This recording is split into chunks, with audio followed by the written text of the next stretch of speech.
പത്രോസ്. അദ്ദേഹത്തോട് ചെന്ന് പറഞ്ഞാൽ പ്രവേശനത്തിനുള്ള NOC കിട്ടും. എന്നാലേ ഇങ്ങോട്ട് കടത്തിവിടുകയുള്ളൂ. ഇതങ്ങ് നേരത്തെ പറഞ്ഞാ പോരെ?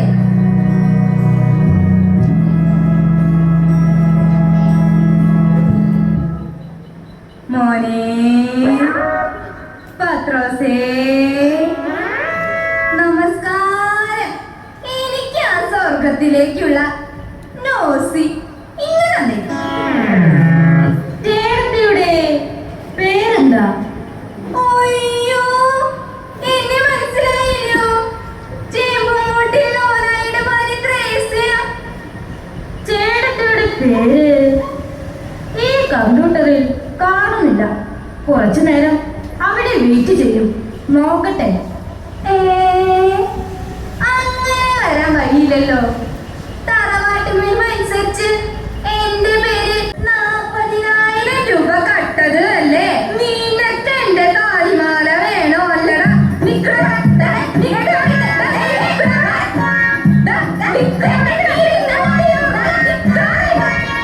കാക്കത്തുരുത്തിൽ അവരാണത് റപ്പായി. നിങ്ങൾക്ക് നരകത്തിലേക്ക് പോകാം. നിങ്ങൾ കൊല്ലുകയും അസൂയപ്പെടുകയും ചെയ്തു. ലോകത്തോടുള്ള മൈത്രി ദൈവത്തോടുള്ള ശത്രുതയാണ്. വഞ്ചിച്ചും കലഹിച്ചും മോഷ്ടിച്ചും സ്വാർത്ഥമതികളായവർക്ക് സ്വർഗരാജ്യത്തിൽ പ്രവേശനമില്ല. നിന്നെ പോലെ നിന്റെ അയൽക്കാരനെയും സ്നേഹിക്കുക എന്ന ദൈവവചനത്തെ അനുസരിക്കാതെ സ്വർഗത്തിലേക്കുള്ള പ്രവേശനം നീ തന്നെ നിനക്ക് നിഷേധിച്ചിരിക്കുന്നു.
കണ്ടില്ല.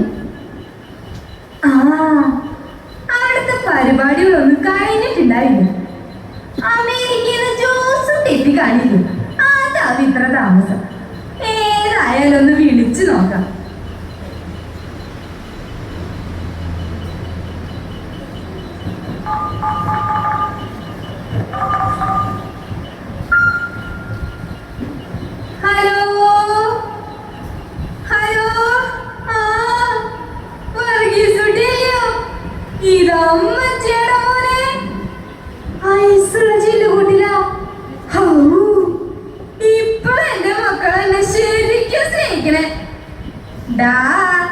നല്ല വില കൂടിയ മഞ്ചായിക്കോട്ടെ.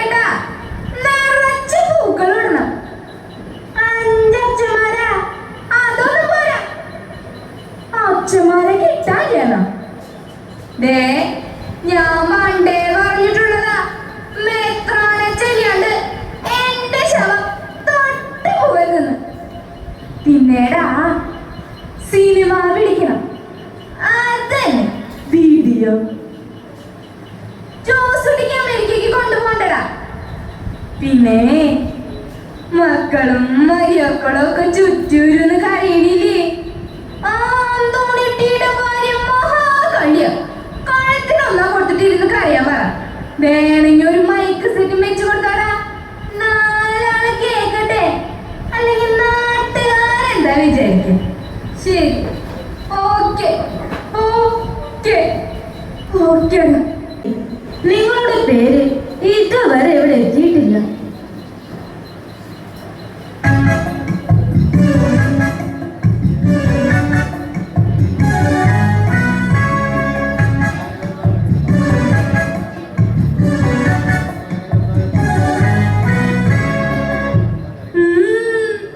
എന്തോ പറ്റി? ഒന്നും പറയണ്ട. ഒരു കളവ് കേസിൽ പിടിച്ചതാ. അപ്പൊ കള്ളനാണല്ലേ? ദേ അങ്ങനെ പറയരുത്. അത് എന്റെ ഒരു തൊഴിലാണ്. ഓ ശരി ശരി.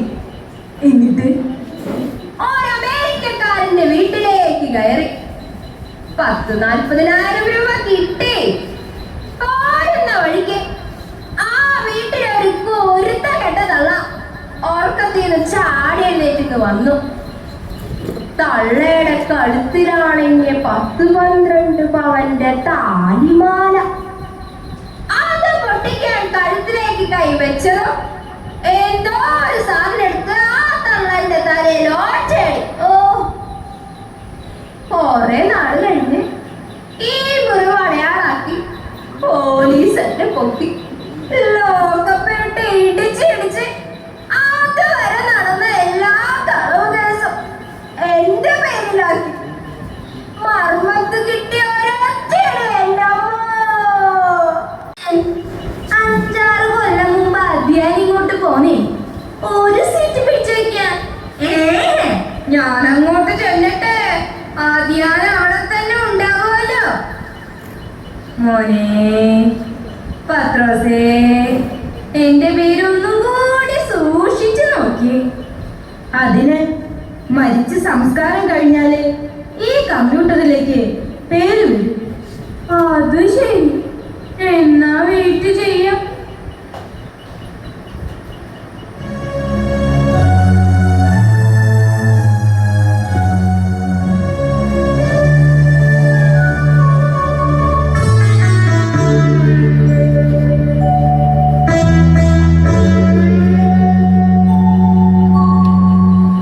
മോളേതാ? എവിടുന്നാ? ഞാൻ ആനമുട്ടിൽ തോമസിന്റെ ഭാര്യ ആലിസ്. ആനമുട്ടിൽ തോമസ്. മോളെന്താ ഇത്ര ചെറുപ്പത്തിലേ ഇങ്ങോട്ട് പോരാൻ? ഞാനും എന്റെ ചേട്ടനും ഒരു കാർ അപകടത്തിൽ പെട്ടു. 2 അക്ഷരം മരിച്ചു. എന്റെ ചേട്ടൻ രക്ഷപ്പെട്ടു. അയ്യോ, കഷ്ടായി പോയി. എന്നാ ഞാൻ പോട്ടെ. നേരെ അങ്ങ് പോവാണോ? ദാ ആ പത്രോസിന്റെ അടുത്ത് ചെന്ന് പാസ് എടുത്തിട്ട് പോ. ആനമൂട്ടിൽ തോമസ് ഭാര്യ ആലിസ് ഞാൻ തന്നെയാണ്. നിന്റെ കുടുംബം തിരുകുടുംബം പോലെ ഒരു മാതൃകാ കുടുംബമാക്കണം. നീ അനുഭവിച്ച കഷ്ടതകളും ക്ഷമയും സഹനങ്ങളും ദൈവസന്നിധിയിൽ സ്വീകാര്യമായിരിക്കുന്നു. ദരിദ്രരെയും രോഗികളെയും കഷ്ടത അനുഭവിക്കുന്നവരെയും യേശുവിൻ്റെ നാമത്തിൽ ആശ്വസിപ്പിക്കുകയും പ്രാർത്ഥനയിലൂടെ അവരെ സഹായിക്കുകയും ചെയ്ത നിനക്ക് നിത്യ സ്വർഗീയ സൗഭാഗ്യത്തിലേക്ക് പ്രവേശനം ലഭിച്ചിരിക്കുന്നു. പോയിക്കൊള്ളുക.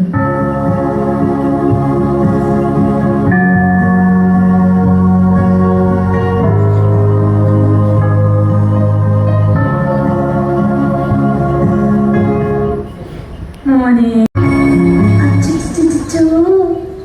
പൊന്നാരക്കുട്ട, നീ എന്താ ഇത്ര നേരത്തെ ഇങ്ങോട്ട് പോന്നത്? എന്റെ അച്ഛനും അമ്മയും കൂടി ഗർഭപാത്രത്തിലിട്ട് എന്നെ കൊന്നുകളഞ്ഞ്. എന്നോട് ജനിക്കെന്നാണ്, എന്നെ വേണ്ടാന്ന്.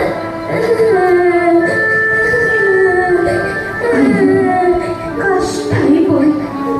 തുഷ്ടമാര നിന്റെ അച്ഛനും അമ്മയും. അയ്യോ, അങ്ങനെയൊന്നും പറയല്ലേ.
വന്നപ്പോ എന്തിനാ നിങ്ങള് എഴുന്നേറ്റ് നിന്ന് നമസ്കരിച്ചത്? പിന്നെ രണ്ട് മാലാഖമാര് വന്ന് ആനയിച്ച് കൊണ്ടുപോയി ചെയ്തല്ലോ.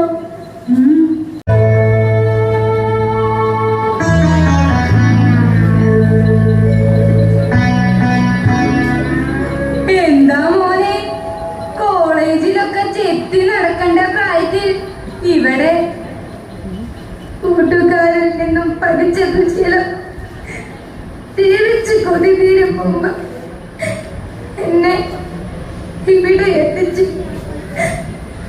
ഒരു യുവാവായ നിനക്ക് എന്ത് ദുശീലം!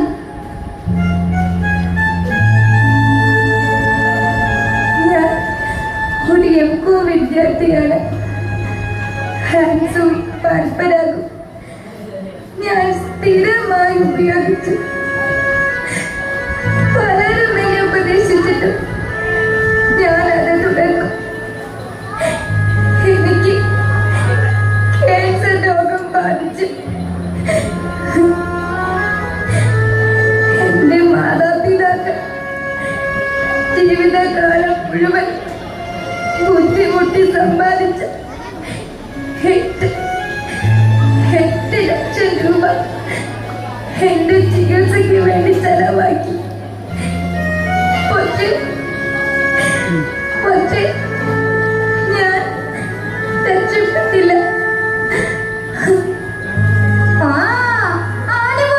അനുഭവിച്ചോ.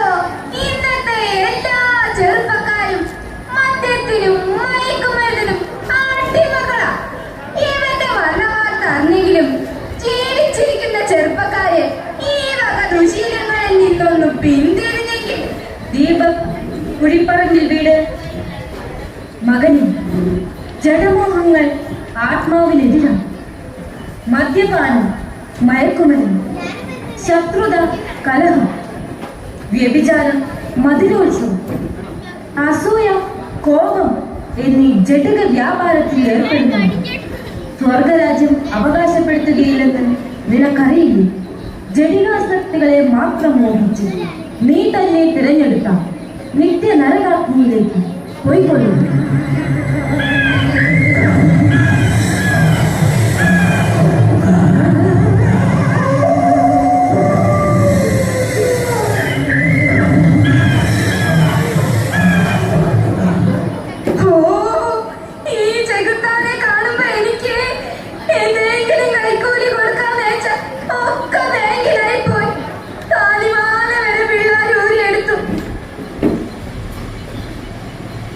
ഞാൻ വന്നിട്ട് എത്ര നേരായി?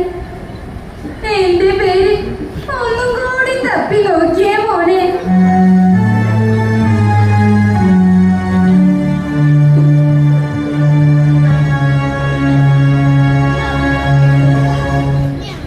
ചേച്ചി, നിങ്ങൾ ഭൂമിയിൽ ജീവിച്ചിരിക്കുമ്പോൾ ചെയ്ത കൊച്ചു കൊച്ചു പാപങ്ങളുടെ ഫലമാണ് നിങ്ങളുടെ പേര് അവസാന വിധിയുടെ കണക്ക് പുസ്തകത്തിൽ എത്തിയിട്ടുണ്ട്.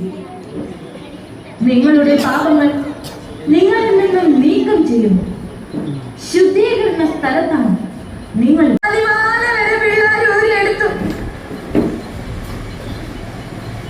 ഞാൻ വന്നിട്ട് എത്ര നേരായി? എന്റെ പേര് ഒന്നും കൂടി തപ്പി നോക്കിയേ മോനെ.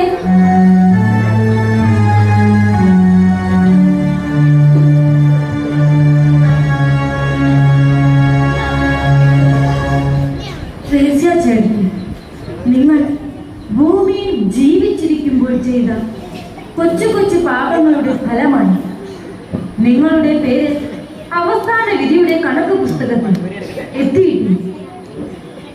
നിങ്ങളുടെ പാപങ്ങൾ നിങ്ങളിൽ നിന്നും നീക്കം ചെയ്യും ശുദ്ധീകരണ സ്ഥലത്താണ് നിങ്ങൾ.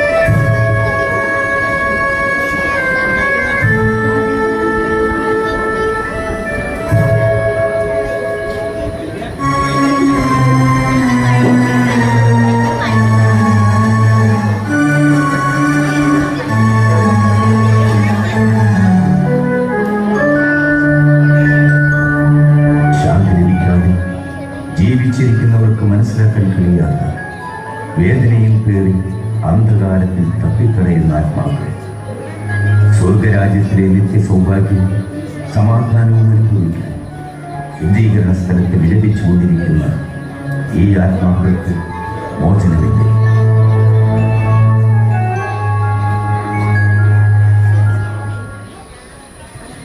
മകളെ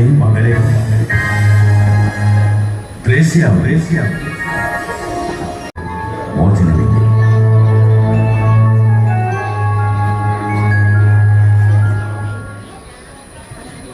മകളെ